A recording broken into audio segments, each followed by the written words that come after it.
It is Halloween 2023. You know what that means? It's time for the Brand X Reviews Halloween special, the 11th annual Halloween special. And in this one, we're going to talk once again about the Halloween movies, the franchise.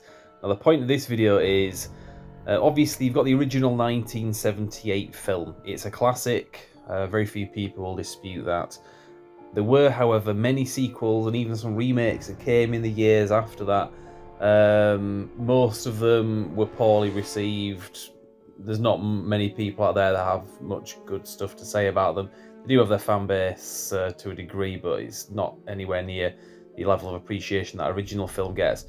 But in 2018, Blumhouse Studios took on the role of releasing some sequels, and these sequels effectively cancelled everything that came from number 2, including number 2 onwards from the Halloween movies. So this stood as a direct sequel to that original film. It only stands with that first film from 1978. So that film came out. It was very successful. It was very critically acclaimed, financially successful in 2018, and it got a sequel, Halloween Kills, that came out in 2021. Now, this film wasn't quite as successful critically, but at this point, it was part of what was being called the Blumhouse Trilogy, because there was the 2018 film, obviously, and this film, and there was another film in the works that was due to come out after this. So that's what these movies are, basically. The 2018 film, the 2021 film, Halloween Kills, and then the 2022 film, Halloween Ends. So, and that film wasn't quite as well received, even less, really. But I'm going to get into my opinions on it. The point of this video is, was it worth it? Was it worth bringing back the Halloween franchise? Was it worth cancelling and sacking off all the sequels to the 1978 movie to replace them with this? Well, let's have a look at that today.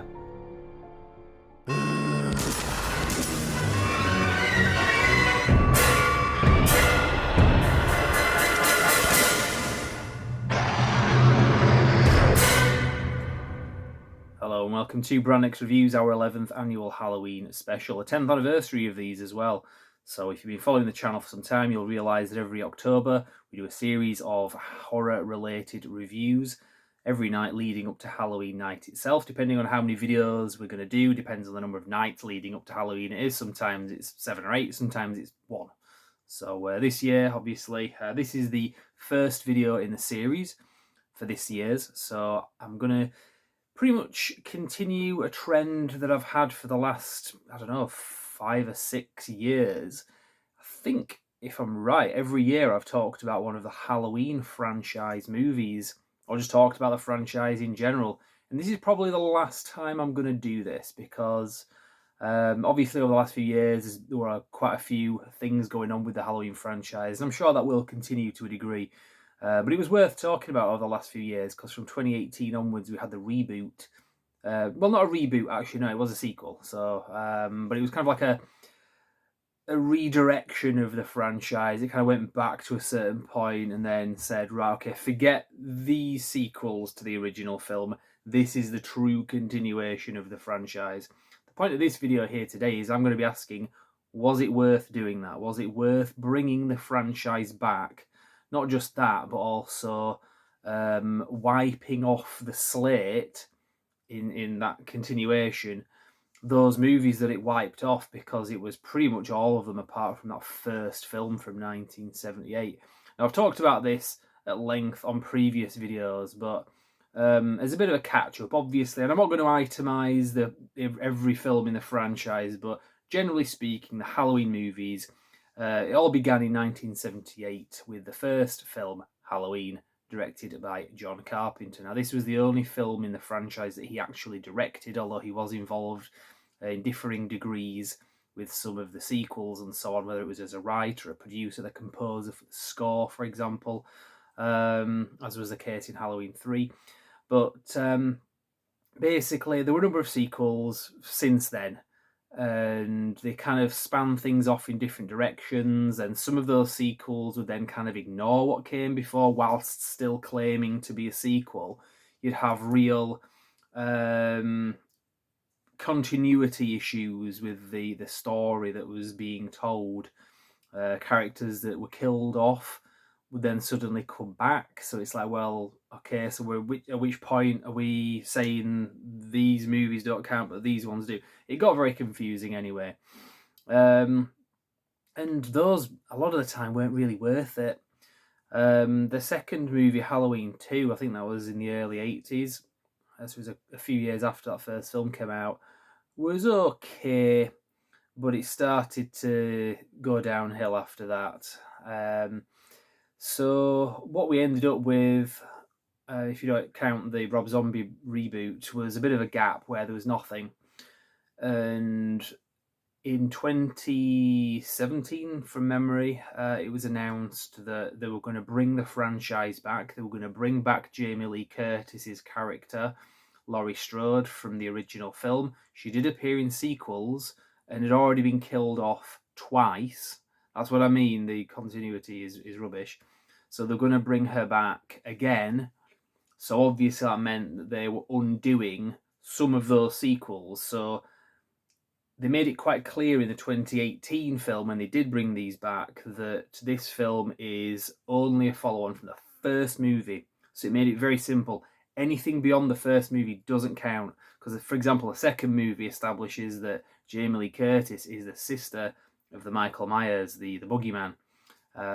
This movie, this 2018 movie, said that's not true. That was something that people said. So it was a good way of acknowledging, making it clear where this film stood, and that was a good thing. And it was a good film as well.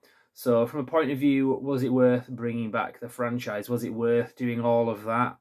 I say yes, it was. From the point of view of that film in 2018, I said that at the time, and I'm saying it again now. And I still do like Halloween 2 to a certain degree. What came after that? I mean, I like Halloween 3 in its own unique way as a standalone movie, but everything else that came after that, not a fan of them at all. So there was a 2018 movie, and that did very well at the box office. It did very well critically as well, and it was deserved. Sometimes films do very well, like Barbie, for example, when it's not a good movie. It's kind of toxic and horrible, but it does really well. This Halloween movie 2018 was deserving of the success that it had. So obviously, what happened off the back of that? About a year after the film came out, it was announced we're going to have two sequels: one in 2020 called Halloween Kills, and one in 2021 called Halloween Ends.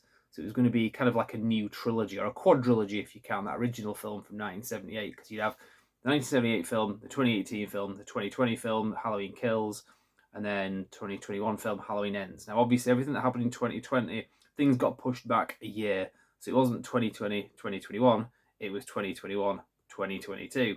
You can see how for the last few years I've had something different to talk about every year because there's been different developments. So, as I say, the 2018 film, very good. The 2021 film, so that's the next film in this franchise, Halloween Kills.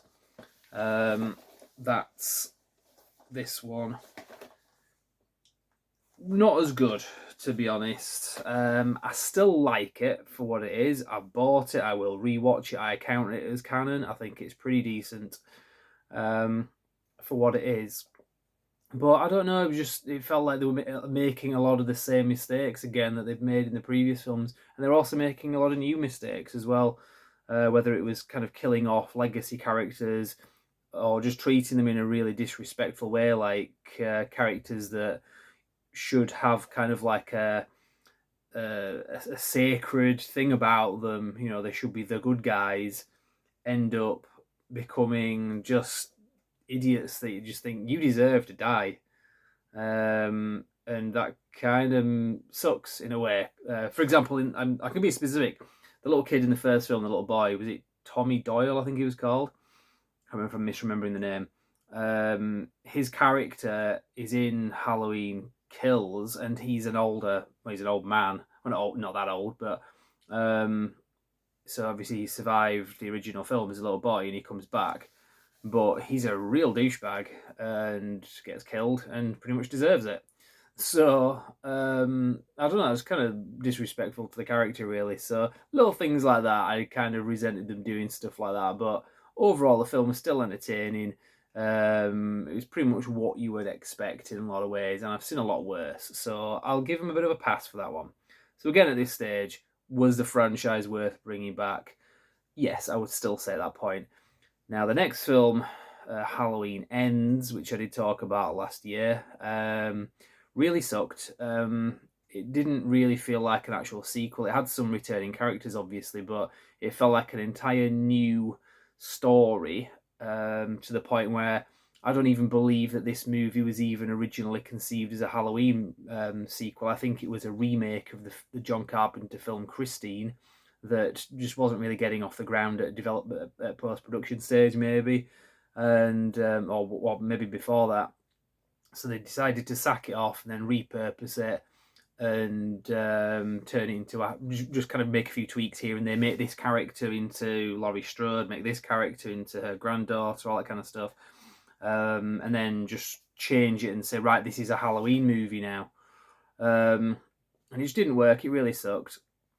It made Halloween Kills, the film the year before that I was just talking about, look like an absolute masterpiece. So from that point of view, it's kind of good because I actually appreciate Halloween Kills a lot more now, having seen Halloween Ends. And I don't even, I mean, I literally mean that. I don't even mean that to be sarcastic. It kind of makes me think, well, actually, wasn't that bad. I think sometimes perspective like that can actually help. But I don't count that film as canon, to be honest. I just count the Halloween movies now, to me, as a trilogy. Halloween 1978, Halloween 2018, and Halloween Kills from 2021. Halloween Ends can... I'm never going to rewatch that, basically. I saw it at the cinema and I wasn't impressed. So, does that mean then at this point that the franchise wasn't worth bringing back?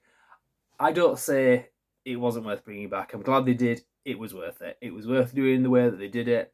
I'm glad that the poor entry was the last one because then you can just basically exclude that. The films are now a trilogy, so you've not got too many of these movies to watch because there's only so much you can do with like a character in a universe like this. It's like, yeah, he goes around, he kills people, you can't kill him, he gets away at the end, kind of thing. All these ambitions that people have had over the years to try to kind of spin things and redo things and reinvent the wheel with this really haven't worked. It's a tried and tested model. Well, it's a failed model whenever they try to spin it on and say, right, well, we'll kind of evolve the thing a little bit. It never works. It always sucks. So, and they always end up dragging down what's come before. Well, not always, but in a lot of cases they do. So I still say it was worth bringing back because the good definitely outweighs the bad, and it only came at the cost of writing off the Halloween sequels from number 2 onwards. And I kind of like number 2 in its own way, and you can still watch that. I mean, the movie still exists, the original Halloween 2, if you want to. But like I say, the 2018 sequel to Halloween is better than the Halloween 2 sequel, the sequel, Halloween 2, if that makes any sense. It is a very confusing thing to talk about. I've said this in previous videos, the Halloween franchise, it's basically 5 movie universes in one when you look at it. I'm not going to explain that, but if you check my Halloween video from last year, 2022, I think it was the Halloween Ends review I did a breakdown and I drew you a picture as to what I mean when I say there are 5 movie universes in this franchise. Because you've got like the remake, you've got Halloween 3, which is a self-contained movie. That one thing doesn't even have Michael Myers in it. Stuff like that, and it kind of goes on from there. So you could even say that there's 6 movie universes now. You've got the one that counts Halloween Ends and the one that doesn't count it. In a way, but that's really stretching it. So, to answer the question, was it worth bringing back? I say yes, absolutely. I'm going to be rewatching these movies this year. What I'm going to do is I'm going to watch Halloween, the original 1978 film. You can get all these in 4K as well, which is brilliant. Then the 2018 movie Halloween. The only thing I can say about this, well, not the only thing, but the only thing that springs to mind is they should have come up with a better title than that. It's to say they do this so many times. They do it with like Star Trek. They did it with Shaft. Call the soft reboot sequel, call it something different than just the same name as the original movie. So just calling it Halloween. So I'm going to watch Halloween, then I'm going to watch Halloween. I've just been referring to it as Halloween 2018. Then you've got then Halloween Kills. So I'm going to watch those 3 movies over the span of this week. And then I'm going to probably watch Halloween 3 because it's a guilty pleasure. I cannot defend this movie. I am a fan of this movie for what it is. It's a B movie. It's something you can see what they were trying to do. They didn't do it very well. But it's got Tom Atkins in, and he's a B movie, horror B movie guy. That's a legend. A legend. Yeah, that's what I meant to say, not just guy. He's a B movie horror legend. Not just for this film, but he did a few others, like is it Night of the Creeps? I've seen him in other things as well. Very good actor. But so I'm really happy. In previous years, you'll have seen my Halloween movie collection. I had the DVDs, I had the remakes, and then the better ones I had in 4K as well. I've actually got rid of those now. What you see here is all I'm going to keep. So we've got the trilogy. So the original Halloween from '78, then the 2018 movie, then Halloween Kills, Halloween 3 Season of the Witch, don't know why that's bang in the middle. And then I've kept the DVDs of the original '78 Halloween because some good extra features on there, and there's the TV version, the TV cut with extra things that they filmed for that. Interesting bit of history. And then a Halloween 2 as well, like I say, although it's been retconned by these, it still exists. Your DVD hasn't been wiped clean. There's no space-time continuum disruption. It's still there if you want to have like an alternate go at that. You can do that with that. But this movie, Halloween 2, does not fit in with this trilogy because they established in 2018 Halloween that Laurie Strode is not Michael Myers' sister. So that means that movie is not in continuity. So you can still watch it, it's okay. So anyway, I feel like I've kind of rambled there. I hope this was somehow coherent. It's a very difficult conversation to have because this movie franchise is an absolute mess. It's just like he says in the film, The Rock, it is a maze of shit. That is what trying to follow the timeline for these movies is. It just doesn't work. But hopefully the way I've presented to you, hopefully that makes sense. Would you do yours differently, your fanship of this franchise? Were there any films that you would have kept that I've got rid of? Were there any that you'd get rid of that I've kept? Like Halloween 3, for example. Very understandable. It's not a great film. I just personally like it for my own reasons. But feel free to let me know. It's a great conversation to have. And yeah, so that's this year's first video for our Halloween special. Every night leading up to Halloween night itself, there's going to be a video. So I'm going to try to launch these at 7:30 UK time, 7:30 PM. So if you check back, if you're not a subscriber to the channel, do so. If you like the video, click like. If you don't like the video, there's not much point in clicking dislike because you can't view those stats anymore because the White House was getting ratio to hell and they didn't want people to see that, so they got rid of the dislike button. That's how that works. But yeah, you can do all that great stuff. And yeah, that's probably it for me talking about the Halloween movies. I can't see why next year I would do any more videos. I mean, this year was kind of a stretch to keep on talking about it, given that there's nothing much to say. I know there is some talk about doing a reboot, actually, and maybe a crossover with Friday the 13th. Something to do with the ownerships being sold and who they've gone to, and there's a theory, I think like Miramax or something. So there's a theory that they might even cross them over with Friday the 13th. So you'd have Jason Voorhees and Michael Myers together. Jason Voorhees is kind of a Michael Myers ripoff in a lot of ways. So yeah, that's God. Let's hope they don't do that. I won't be going to see that if they do that. Hell no. Right. Okay. Not much else to say. So like I say, come back to. I don't know what that was. Like I say, come back tomorrow, and yeah, we'll see you for the next review, the next video, the next retrospective, and yeah, let's enjoy this year's Halloween special.